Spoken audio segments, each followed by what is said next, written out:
La dette, c'est une résultante. C'est pas du tout quelque chose qui peut être maîtrisé directement sur le plan financier.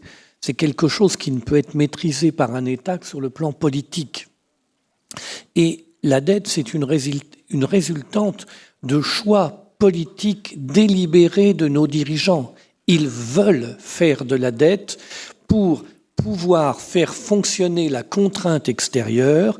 Ils veulent faire descendre la note pour que les taux soient plus élevés et pour faire taire les Français en leur disant, voilà, maintenant, il faut se taire, travailler et suivre ce que vont vous dire vos gouvernants parce que la situation est dramatique. Mais donc là, il y a une volonté parce que c'est en 1973 que l'on vote une loi qui interdit à l'État d'imprimer de la monnaie pour payer ses dettes et qui oblige à se tourner vers le marché financier pour financer la dette de l'État. Et c'est Pompidou, en 1973, qui fait cela, c'est-à-dire, là encore, un banquier devenu président. Mais c'est depuis cette situation que la dette pèse d'une certaine manière. Au Japon, la dette est détenue par les Japonais parce qu'il n'y a pas de loi comparable. En France, la dette, elle est largement détenue par les Français à travers leurs contrats d'assurance vie qui sont souscrits auprès de compagnies qui achètent des produits américains dans lesquels il y a la dette française. C'est-à-dire que c'est l'argent des Français, mais la décision est américaine. Et puis la grande question, c'est comment s'est construit, depuis que Macron est là, la dette française.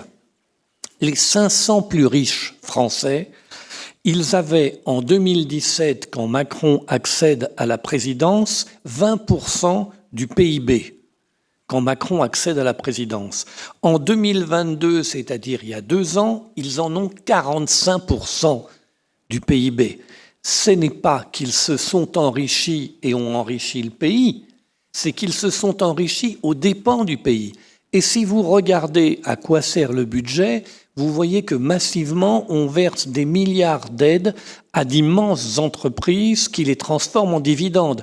La France est le premier verseur de dividendes au monde, alors que ce n'est pas l'économie la plus exaltante.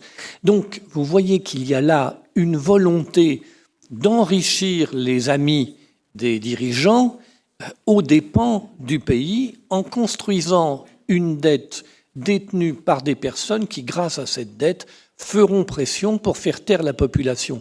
Donc vous voyez que c'est un système assez construit. Nous ne sommes pas au bord de la faillite. Les États-Unis ont le double ont beaucoup plus que nous comme dette. Le Japon a plus du double. Donc on n'est pas du tout dans une situation où on va aller acheter son quignon de pain avec une brouette. Ça, c'est pas du tout la réalité.